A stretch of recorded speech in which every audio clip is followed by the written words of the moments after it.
We're on the City of David overlook right now, and this is like my 7th time trying to shoot this one. I keep getting interrupted by tourists. So we'll see if this one works.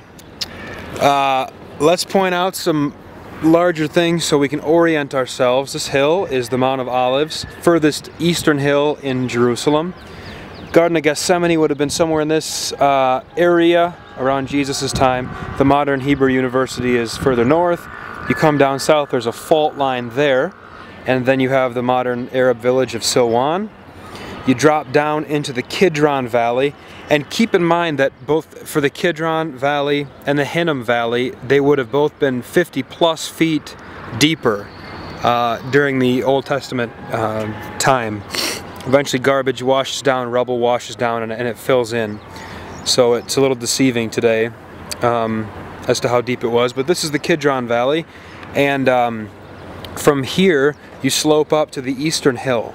Now this is the City of David, and today there's an archaeological park here, and I'll just say briefly that the park is run by an ultra-Orthodox group called al-Quds, meaning literally until forever, and they are very interested in using anything that they can archaeologically to legitimize Israeli presence here, and so there's a lot of conflict between what they're doing and between the Arabs who have their village here. And just recently there was a Palestinian recreation center over here that the Israelis demolished so they can build another center for their archaeological park. And that's something that a lot of people don't talk about when they bring tour groups here, but it's important because it's showing what's going on today, and that kind of stuff needs to be pointed out, in my opinion. But we come up to the eastern hill.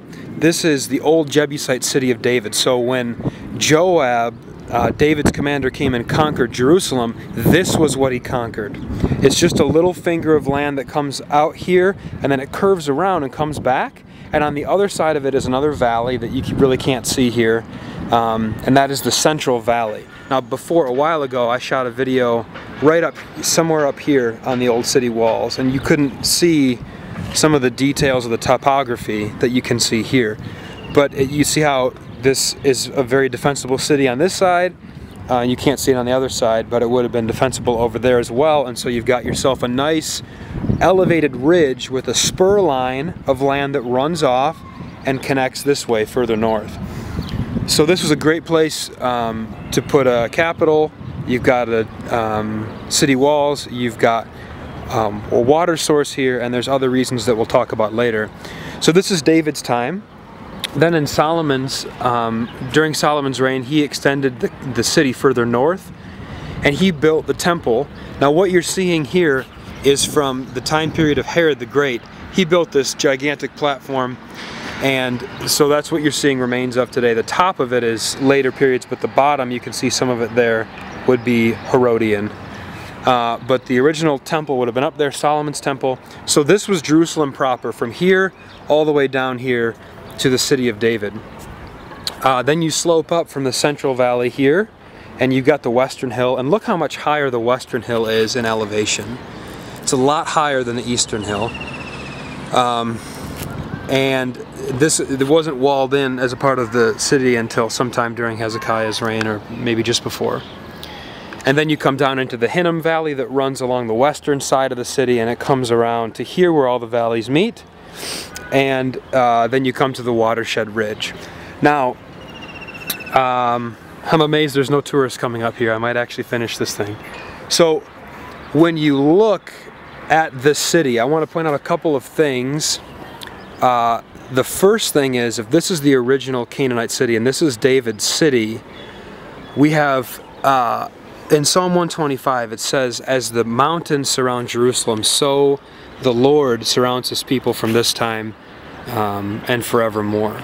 And as you look around this eastern hill, what you see is mountains, and you see how, like a wall of protection, they surround the city of Jerusalem, so that the psalmist is grabbing a hold of a geographical feature that he expects the reader to know. He expects you to understand this. and to see it. And when you come and stand here, you see it in a new way. Something else this might explain in Scripture is a few years ago, there was a woman digging here, Eilat Mazar, underneath here, and found some remains of what she called King David's palace.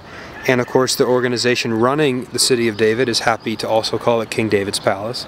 We have no idea if it is as it stands, but during the Old Testament time, during David's reign, probably the palace would have stood on that spot, so just below this building you're seeing here. And from here you have a very good overlook of the city. And as you look down, you could see people in their houses, you could see their courtyards, you could see everything that was going on. And so it helps really nicely explain how when David was on the roof of his palace, he could then look down on the city and see a young woman named Bathsheba bathing. It's a very, it puts the story, it sets it nicely geographically. Now, why would David choose Jerusalem? If you read Scripture, it says that he was reigning in Hebron for 7 years. And I've got my little map here, if you can see, there's Hebron, good old Hebron. He was reigning here for 7 years, but you'll notice this is the old patriarchal highway along the watershed ridge. And there's not really a lot of access east-west from Hebron. You've got a little bit heading into the Shvela and down to the coast this way. But when you look at where Jerusalem sits further north. Hebron's more isolated up in the hills. Jerusalem's still in the hills, but it's further north, and it's near a highway that heads down to Jericho. And actually from Herod's fortress Kipros at Jericho, you can see the Mount of Olives. You can look up and you can see the Mount of Olives, and you can see how connected it is. So from here, the highway down to Jericho, the road from Jerusalem to Jericho would have gone just like this, and you head down that way. And so this ridge obscures the Judean wilderness, but from here south, all the way south, there's nothing but wilderness, and it's all a barren wasteland. There's a lot of poetic imagery that comes out of that in the Bible. But this gives clear access to the east, across to Jericho, and then across toward, actually, let me flip this out here.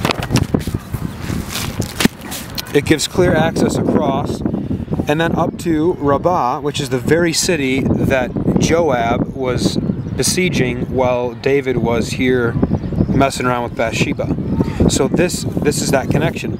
Then on the other hand, Jerusalem also connects you westward down here to the coast. So you can see how these routes connect you out to the coast. This is the main international highway in the west. This is the main international highway in the east. And so what David is doing by moving his capital here is he is positioning himself to begin his kingdom. And that was a very smart move. Geographically, we can see why it was, and ultimately it allowed him to do that and to build his Davidic kingdom. So there's a lot more that could be said about this, but there's a couple of things about the city of David. And also notice how green the grass is. It's the end of the rainy season, so if you come here in July, it'll all be brown and dead, but it's really nice for you. So I hope you can come here someday and stand here and take a look at the mountains for yourself, but until then, this video is for you.